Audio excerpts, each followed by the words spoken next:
Hello बच्चों, welcome to Rajeshwari Chauhan classes. Geography third lesson जो है टाइड, तो टाइड्स का लेसन मैंने ऑलरेडी स्टार्ट कर दिया है। फर्स्ट लेक्चर हमारा कंप्लीट हो गया है और today I am going to start second lecture. तो इसमें हम देखेंगे स्प्रिंग टाइड और नीप टाइड जो है उसके बारे में एक्सप्लेनेशन दिया हुआ है। What is actually neap tide and spring tide, we will see now. On new moon and full moon days, the gravitational pulls of the sun and the moon act in the same direction। क्या होता है, gravitational जो force है वो full moon day में, new moon day में और full moon day दोनों टाइम पर ये सेम एक्ट करता है। मतलब सेम ग्रेविटेशनल फोर्स जो है उसका एक वी कैन से जैसे फोर्स जो है इक्वली रहेगा। ठीक है, जैसे हम किसी चीज़ के ऊपर प्रेशर देते हैं तो इक्वली अगर देते हैं तो न्यू मून और फुल मून के टाइम पर ग्रेविटेशनल जो पुल है वो क्या होगा, वो इक्वली होगा। Pulls of the sun and the moons act in the same direction, और सन और मून का जो ग्रेविटेशनल है वो भी सेम एक ही डायरेक्शन में खींचा जाएगा, एक ही डायरेक्शन से। जैसे हम लोग आप लोगों ने वो टैगिंग करते हैं ना ऐसे, तो जब रस्सी को खींचते हैं तो एक डायरेक्शन में अगर ज़्यादा लोग होंगे तो ज़्यादा खींचा जाता है और दूसरे डायरेक्शन में कम लोग होते हैं तो वो कम खींचा जाता है। तो ऐसे ही यहाँ पर अभी क्या हो रहा है, मून और सन जो है दोनों सेम डायरेक्शन में हैं और दोनों इक्वली यहाँ पर क्या कर रहे हैं, सेम डायरेक्शन में वो ग्रेविटेशनल से पुल कर रहे हैं। So due to this the total pull increases, और इसके वजह से क्या हो रहा है, जो पुलिंग है वो ज़्यादा खींचा जा रहा है। Then, hence the tides on these days in such higher than the average high tide। तो एवरेज हाई टाइड जो होता है रेगुलर, उससे भी क्या हो जाएगा, ये जो टाइड है वो ज़्यादा हम कह सकते हैं कि उसका लेवल ज़्यादा होगा। मतलब जो सी लेवल है वो और ज़्यादा बढ़ेगा, पानी जो है वो ज़्यादा बाहर तक आएगा। And this is known as spring tide. तो इसे हम क्या कहते हैं, स्प्रिंग टाइड। तो what is the spring tide? So on new moon and full moon days, the gravitational pulls of the sun and the moons act in the same direction. Due to this, the total pull increases. Hence, the tides on these days is much higher than the average high tide. This is known as spring tide. Okay, तो ये perfect answer है इसका। और आप लोगों को अगर अच्छा, और सपोज ये 2 मार्क्स के बदले 3 मार्क्स के लिए दिया है क्वेश्चन, और आप लोगों को फिर आप सोचिए कि इतना छोटा आंसर है और 3 मार्क्स के लिए कैसे आएगा, तो what you have to do, आप लोगों को वहाँ पर ये टाइड का जो फिगर दिया हुआ है, you have to draw that. आप लोगों को ड्रॉ करना है और इसे पूरा अच्छे से एक्सप्लेन करना है। एक्सप्लेन करने के बाद नीचे आप लोग ड्रॉ कर सकते हो and you have to label the name. जो नेम्स है उसको लेबलिंग भी करना है। तो व्हाट विल हैपन, इससे आप लोगों को you will get the good marks, complete marks आप लोगों को मिलेंगे। सिर्फ आंसर से कभी कभी मार्क्स पूरे देते नहीं हैं। तो what is the reason behind that, तो उसके साथ में जो हमें फिगर दिया है उसे ड्रॉ करके आप लोग दिखाओगे तो you will get good marks और कंप्लीट मार्क्स मिलेंगे। See figure 3.7 as the bulbs at the high tide is greater the water at low tide recedes much more. The water level during spring tide is higher than the average high tides and lower than the average low. Average low से क्या हो रहा है, वो ज़्यादा है, average लो से वो लो है और एवरेज हाई से वो ज़्यादा हायर है। तो यहाँ पर जो फिगर दिया है we can see that here. अब यहाँ पर क्या दिया है, ये level of high tide. Level of high tide यहाँ तक था, अभी इंक्रीज होकर आगे तक पहुँच गया है। Now next we will see. तो ये आप फिगर एक बार फिर से मैं बता देती हूँ, देख लो। यहाँ पर मून है, सन, दोनों का एरो दिया गया है। दोनों क्या कर रहे हैं, दे आर पुलिंग, मतलब उनके ग्रेविटेशनल फोर्स से वो पुल कर रहे हैं। और ये क्या दिखाया गया है, ये जो यहाँ पर ओवल दिख रहा है, दिस इज़ वॉट, ये वाटर है, सी वाटर है ये। और सी वाटर का लेवल क्या हो रहा है, हाई हो रहा है। तो इसके वजह से यहाँ पर अगर हाई टाइड है तो इसीलिए क्या होता है, यहाँ पर हाई टाइड है तो इवेंचुअली जो अपोजिट साइड है वहाँ पर भी हाई टाइड होगा। आप लोग सोचोगे कि यहाँ पर तो सन है, मून है, तो हाई टाइड हो रहा है, तो अपोजिट साइड में क्यों होगा, तो अपोजिट साइड में होता है because of the centrifugal force. ठीक है, जैसे हमने यहाँ पर देखा था अपोजिट साइड में भी होता है सेम, तो इसके लिए यहाँ पर भी हमें सेम दिखाना है। ठीक है, इसमें आप लोगों को कोई डाउट अभी नहीं होगा। ये लो टाइड है, यहाँ पर भी लो टाइड एरिया है, और ये हाई टाइड है। आप लोगों को नेम देकर बताना है विच फिगर। तो ये सन है, this is moon and this is what, earth. और ये नॉर्थ पोल यहाँ पर दिखाया है। तो ये मिडल पार्ट है, जैसे अर्थ को हम ऊपर से देखेंगे तो ये नॉर्थ पोल दिखेगा, इसके लिए नॉर्थ पोल दिखाया गया है। तो जैसे हम ऊपर स्काई में जाते हैं, स्पेस में जाओगे तो आप लोगों को ऊपर से यही पार्ट दिखेगा ना, इसके लिए दिखाया है इस तरह से। ओके, चलो next. Neap tide while revolvings around the earth के अराउंड रिवॉल्व करते हैं। The moon makes a right angle with respect to the earth and the sun. मतलब अर्थ और सन से वो क्या करेगा, एक राइट एंगल बनाएगा। ऐसे मून राइट एंगल कैसे होता है, 90 डिग्री का होता है। कितना डिग्री, 90 डिग्री का होता है। देन ट्वाइस अ मंथ, कितने बार, ट्वाइस अ मंथ, 2 बार, महीने में 2 बार। This position occurs on the first and the third quarter of each month. First और थर्ड क्वार्टर में, मतलब पहला पार्ट और थर्ड पार्ट में होते हैं महीने के। On both these days the forces of both the sun and the moon operates at right angle on the earth. और वो कहाँ से ऑपरेट करते हैं, राइट एंगल से। तो फिगर में आप लोगों को यहाँ दिखाती हूँ। We can see in this figure, यहाँ पर सन है and this is what we have moon, और दोनों यहाँ कौन सा एंगल बना रहे हैं। आप सेंटर से देखोगे तो पूरा 90 डिग्री का एंगल बन चुका है, देखो। ठीक है, तो यहाँ पर ये पूरा कंप्लीट राइट एंगल है। And what they are doing, तो यहाँ से जो मून है उसका ग्रेविटेशनल फोर्स यहाँ पर सन का ग्रेविटेशनल फोर्स पुल कर रहा है, और इसीलिए आप देखोगे यहाँ पर जो हाई टाइड है उसका लेवल बहुत ही कम है compare to spring tide. Spring tide में ज़्यादा था, हाई टाइड में वो लो है। और अल्सो हम देखेंगे यहाँ पर सन के टूवर्ड लो टाइड आया है अभी ऑपोजिट साइड में। ठीक है, और यहाँ ऑपोजिट साइड में हाई टाइड दिया हुआ है। At the places where the sun causes high tide, the gravitational pull of the moon which is at the right angles also act on the sea water. तो वो भी सी water के ऊपर उसका एक्ट होता है, मतलब वो भी उसके ऊपर प्रेशर दे रहा है, ग्रेविटेशन फोर्स हो रहा है। And due to such conditions the water level rise is less than usual at the time of high tide. और जब यूजुअली मतलब ज़्यादातर जब हमेशा जिस तरह से हाई टाइड में वाटर लेवल हाई होता है, उससे यहाँ पर अभी वाटर लेवल कैसा है, कम है। अभी जैसे मैंने आप लोगों को फिगर में दिखाया था कि वो कैसे कम रहता है, तो यहाँ पर वो लेस है। सिमिलरली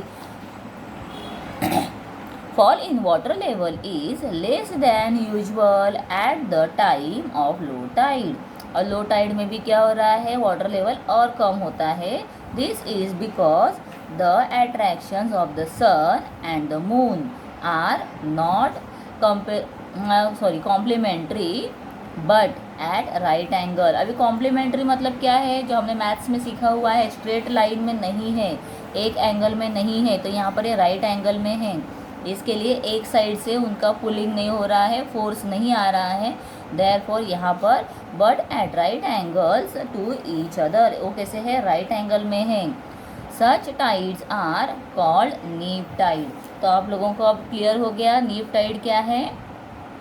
ओके, बहुत ही सिंपल है, तो इसमें से आप लोगों को ये इजीली पता चल जाएगा कि यहाँ पर जो स्प्रिंग टाइड है वो सेम लेवल में है, मतलब वो यहाँ पर आप कह सकते हैं कॉम्प्लीमेंट्री है, सेम लाइन में दिया है, और जो 90 डिग्री में है that is your neap tide. Neap tides are a little lower than the average high tides and a little higher than the average low tide। तो एवरेज लो टाइड से वो क्या है, यहाँ पर हायर है।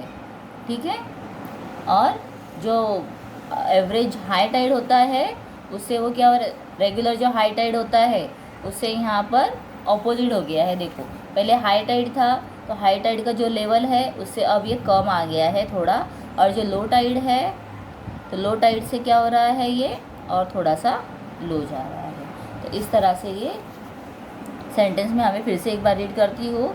नीप tides are the little lower, कैसा है, little lower than the average high tide, average high tide से थोड़ा सा लोअर है, and the little higher than the average low tide, और एवरेज का लो टाइड जो होता है उससे थोड़ा सा ये ज़्यादा है, मतलब लो पार्ट थोड़ा ज़्यादा हो गया है और हायर पार्ट जो है वो थोड़ा कम हो गया है, ऑपोजिट हुआ है यहाँ पर। ओके, तो ये फिगर में भी दिया हुआ है, सेम है, लेवल ऑफ हाई टाइड दिया हुआ है। तो ये कैसे है, लो टाइड्स में यहाँ पर देखो, आप देखोगे तो इसमें ये रेगुलर लेवल से कम दिखाया है हमें। पीछे के फिगर में आप लोगों ने देखा होगा हाई टाइड जो है वो बहुत ज़्यादा हायर है, हाई टाइड लेवल दिया है, and this is what, low tide level. Then उसके बाद दिया है इफेक्ट्स ऑफ टाइड्स। तो यहाँ पर थोड़ा इन्फॉर्मेशन दिया है, हम लोग इसे भी रीड कर देते हैं। Do you know intertidal range, the difference in the water levels of the high tides and the low tides is called the tidal range. तो what is called as tidal range, the difference between, जो दोनों high tide और low tide है उसमें जो difference आता है वो डिफरेंस को हम क्या कहेंगे, tidal range. In open seas this range is about 30 centimeter. However, toward the coastal areas it goes on increasing. Along the coast of peninsular India the range is around 100 to 150 centimeter. तो इसका range देखो यहाँ पे 30 है, तो यहाँ पे peninsular में क्या हो गया है, 100 to 150 सेंटीमीटर तक गया है। For most of the part, तो मोस्ट ऑफ द पार्ट जो है, क्योंकि हमारा इंडिया का जो नीचे का पार्ट है आप देखोगे तो ये पूरा पेनिनसुला ही है। The highest tide range in the world is observed at bay of the Fundy along the Atlantic coast, कहाँ पर है, ऑफ द नॉर्थ अमेरिका। तो हाईएस्ट सबसे कहाँ पर देखा गया है, यहाँ अंडरलाइन करके आप रखो। Here the tidal range is about 1600 centimetre. In India the highest tidal range is in the gulf of Khambhat, it is about 1100 centimetre. मतलब इंडिया का भी आप देखोगे तो हाईएस्ट लेवल बहुत ही ज़्यादा है, 1100 तक है। And where it is, gulf of Khambhat. Effects of tides, तो अभी टाइड्स जो आते हैं इसके क्या इफेक्ट्स होते हैं। So with the high tide the fish moves into the creek and this help fishing activity. अभी क्या होता है, देखो जब पानी का लेवल बढ़ गया है तो ऊपर के तरफ जो फिश आते हैं तो वो क्या हो जाएंगे, क्रीक में, मतलब जो खाड़ी होती है तो वहाँ पर, खाड़ी क्या होता है, सपोज अभी ये सी लेवल है और ये क्रीक है, तो इसका लेवल डाउन होता है, वहाँ पर जो पानी आ गया है, कलेक्ट हो गया है, वो वाटर क्या होता है, वो रिटर्न नहीं जाता है, वो वहीं पर जमा हो जाता है। और वो पानी बहुत, अगर हम पानी एक बाउल में आप निकाल के रखो और 10 दिन तक वो पानी को ऐसे ही आप खुला छोड़ दो, 15 दिन तक छोड़ दो, फिर उसके बाद क्या हो जाएगा, वो पानी में से स्मेल आना चालू हो जाएगा। आप लोगों को उसे ऐसे डायरेक्ट ओपन ही रख देना है, तो 15 दिन के बाद ना वो क्या हो जाता है, पूरा उसमें गंदा सा स्मेल आने लगता है। तो वो जो वाटर है वो क्रीक वाटर के जैसा बन गया है। क्रीक वाटर भी ऐसा ही है, खाड़ी का पानी जो बहुत ही काला होता है, ऐसे काला काला दिखता है, उसमें से गंदी स्मेल आती है। जैसे हम अगर कोई पॉट रखा है आपने और उसके नीचे आप एक प्लेट रखते हो, तो प्लेट में जो कलेक्ट वाटर है वो पानी हम जल्दी बदलते नहीं हैं। अगर 8-8 दिन आप ऐसे ही छोड़ दोगे तो उसके बाद क्या होगा, वो इवेपोरेट भी नहीं हो रहा है क्योंकि धूप नहीं मिल रही है ज़्यादा, तो पानी वहाँ पर कलेक्ट रहेगा।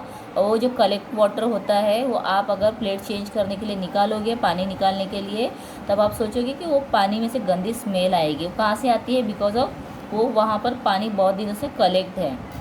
और जब कोई भी वाटर एक जगह पे कलेक्ट होता है, जैसे सी वाटर, अपने बरसात के दिनों में पडल्स देखोगे वो भी कलेक्टेड वाटर होता है, तो उसमें से गंदी बदबू आने लगती है। तो पानी कैसे चाहिए, वो कभी भी ऐसे एक्टिव चाहिए, उसका एक फ्लो रहना चाहिए। तो इसीलिए यहाँ पर जो क्रीक है उसमें वो सी वाटर जब लेवल हाई होता है तो पूरा पानी क्या हो जाता है, लेवल से ऊपर आने के बाद वो क्रीक में आ गया है, क्रीक से वो रिटर्न नहीं जाएगा बिकॉज जो ग्राउंड लेवल है अप डाउन है और इसकी वजह से वो पानी रिटर्न नहीं जाएगा। तो उसके अंदर जो फिश आ गए हैं they can not go back to the sea, और उसे फिर क्या होता है फिशिंग कर दिया जाता है। फिशिंग एक्टिविटी में बहुत हमें टाइड की वजह से हेल्प मिलती है। This tides clears the waste and hence the coast became clean. और टाइड की वजह से जो कचरा पानी के अंदर डाला हुआ रहता है वो पूरा, पता है ना समुंदर में कोई भी चीज़ फेंको तो वो वेव्स के साथ में रिटर्न में आती है, तो वो क्या हो जाएगा पूरा रिटर्न आ जाएगा और वो कलेक्ट हो जाएगा एट द कोस्ट और वो पानी पूरा वापस चला जाएगा। मतलब जो कचरा है कोस्ट पे आ गया और पूरा क्लीन हो जाएगा। The ports do not gate filled with sediments. और जो पोर्ट होते हैं जहाँ पर हम शिप्स लैंड करवाते हैं, तो ये शिप जो होते हैं आने के बाद वो वहाँ पर जो सेडिमेंट मतलब जो मट्टी है वो जमा नहीं रहेगी, वो पानी के साथ में निकल जाएगी। The ships can move up on the port during high tides. और ऑटोमेटिक शिप्स क्या हो जाएंगे पोर्ट की तरफ ढकेले जाएंगे, ऑटोमेटिक उनको स्पीड मिलेगा आने के लिए। During high tide the sea waters can be stored in salt pans from which salt can be obtained. अभी सॉल्ट भी कैसे बनता है सी वाटर से बनता है। तो सी वाटर्स क्या हो गया हाई टाइड के टाइम पे सी वाटर बाहर आ गया लेवल से, और फिर वो सी जो पैन्स होते हैं सॉल्ट पैन इसमें बनाया हुआ रहता है, ऐसे कंस्ट्रक्ट किया हुआ रहता है। तो ये इसको पूरे बॉर्डर्स होते हैं, ऐसे बड़े बड़े बॉर्डर होते हैं जिसके अंदर पानी एक बार अंदर चला गया तो बाहर नहीं निकलेगा। तो वो पानी वहाँ पर क्या हुआ इवेपोरेट हो जाता है और जो सॉल्ट है वो रिमेन रहेगा, तो वहाँ इसे प्रोसेस किया जाता है और सॉल्ट बनाया जाता है। तो ये भी एक हमें हेल्प मिल रहा है टाइड की वजह से। The tidal force can be used to generate electricity. और ये टाइडल जो फोर्स होता है इसकी वजह से हम इलेक्ट्रिसिटी भी जनरेट कर सकते हैं। The lack of an understandings of the timings of high and low tides may cause accidents to swimmers entering the sea. और जब हाई टाइड होता है वो टाइम पे हमको सी वाटर में स्विमिंग भी नहीं करना चाहिए बिकॉज उससे क्या हो सकता है वाटर का लेवल जो है बहुत हाई है, इसकी वजह से एक्सीडेंट हो सकते हैं। मतलब हम वहाँ पर स्विमिंग में पानी के अंदर भी वी कैन ड्राउन इनसाइड। अच्छे अच्छे स्विमर्स लोग भी ऐसे में हेल्पलेस हो जाते हैं। The tides help in maintaining the mangroves and the coastal biodiversity. तो मैनग्रूव्स क्या होता है समुद्र के जो किनारे होते हैं वहाँ पर जो प्लांट्स होते हैं उनको पानी मिल रहा है और वो ऑटोमेटिकली वो सी वाटर से ऑटोमेटिकली वो ग्रो होते हैं। और जो अराउंड के एनिमल्स है उनको फिर अभी क्या मिल रहा है, अगर मैनग्रोव्स में अच्छे ग्रीनरी मिलेगी तो वहाँ पर वो अपना सर्वाइव कर सकते हैं, रह सकते हैं। बायोडाइवर्सिटी मतलब जो आजू बाजू का है एनिमल्स है या कोई इंसेक्ट्स है वो उसके ऊपर अपना सर्वाइव कर सकते हैं। Timings of the tides change daily. The tides are continuously occurring phenomena after reaching the maximum water level during high tides. The low tide sets in. Similarly, after reaching the lower water level during low tide, the high tides sets in.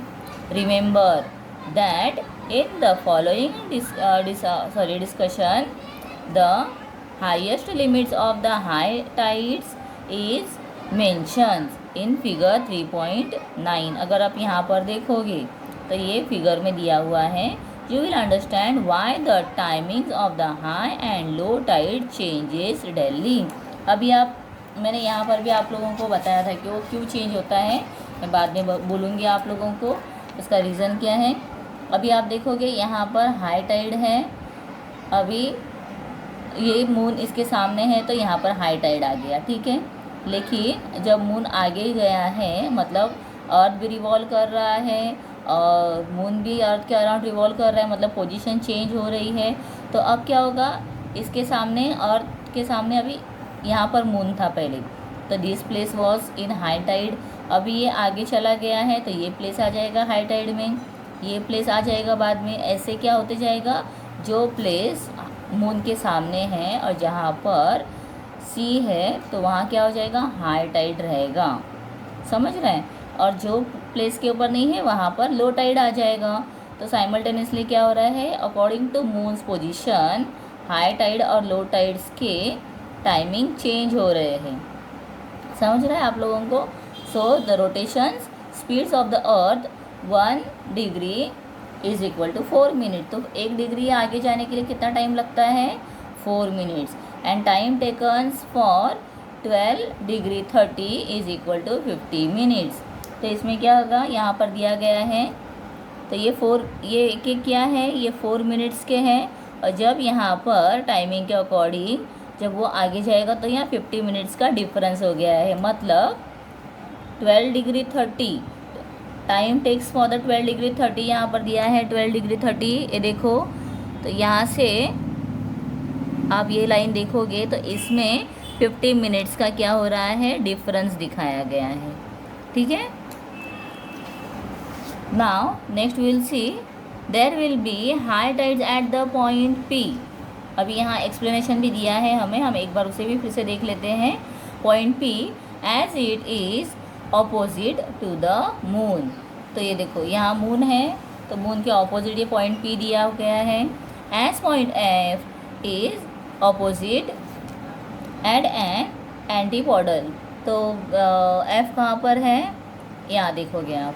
ठीक है, F दिया गया है, तो F is here, उसके opposite दिया है antipodal locations to the point P। It will also experience high tide at the same time. जैसे हमने लास्ट इसमें देखा है फर्स्ट लेक्चर में कि इसके ऑपोजिट जो है उसका वो भी क्या होता है, सेम वहाँ पर भी हाई टाइड आएगा। It will takes 24 hours for point P to come back to its original position. अभी ये जब गोल घूम के अर्थ फिर से मून के सामने आएगा, या हम देखते हैं वन रोटेशन कंप्लीट करने के लिए अर्थ टेक्स 24 आवर्स। तो 24 आवर्स के बाद ये पॉइंट फिर से जब आएगा तो क्या होगा, back to the original position 330 degree पर कंप्लीट कर दिया है। So point P will be at point F। तब क्या होगा, आफ्टर 12 आवर्स। और 12 आवर्स के बाद ये जो पॉइंट है ये पीछे जाकर यहाँ रहेगा और ये आगे आएगा। Okay, so the same range will also occurs with reference to the point F। और ऐसे ही अभी F पॉइंट जो है उसमें भी आगे आने के बाद वहाँ पर भी हाई टाइड ही रहने वाला है। The point F will not experience the same high tides because in the meanwhile the moon also would have moved a little। और आप लोगों ने देखा लिटिल अहेड, वो भी मून भी थोड़ा आगे चला गया है। मून तो एक जगह पे नहीं है ना सन के जैसे, तो ये भी आगे चला गया है। तो साइमल्टेनियसली क्या हो रहा है, तो दोनों जो हाई टाइड है उसका लेवल इक्वल नहीं होगा, वो कम ज़्यादा होगा यहाँ पर। ठीक है, approximately 6 degree 15, hence it will take 25 minutes more for the point F। तो point F को 25 मिनट्स यहाँ पर ज़्यादा लगेंगे point P के यहाँ तक पहुँचने के लिए, to come to the position opposite to the moon। समझ रहे हैं आप लोगों को, कितना सिंपल मैं एक्सप्लेन कर रही हूँ आप लोगों को पूरा डिटेल में कैसे वो पोजीशंस चेंज होते हैं। आफ्टर 12 आवर्स 25 मिनट्स, पहले कितना था 12 आवर्स, अभी 12 hours 25 minutes. F will arrive opposite to the moon and it will experience high tide। The point P opposite to F will also experience high tide। तो point P जो है opposite to F अभी आ गया है, तो वो भी अभी high tide एक्सपीरियंस करेगा। Later again after 12 hours and 25 minutes, point P will experience high tides as it comes in front of moon। और वो कहाँ पर आ गया है, मून के फ्रंट फिर से आ गया है। and there will be high tide at F1।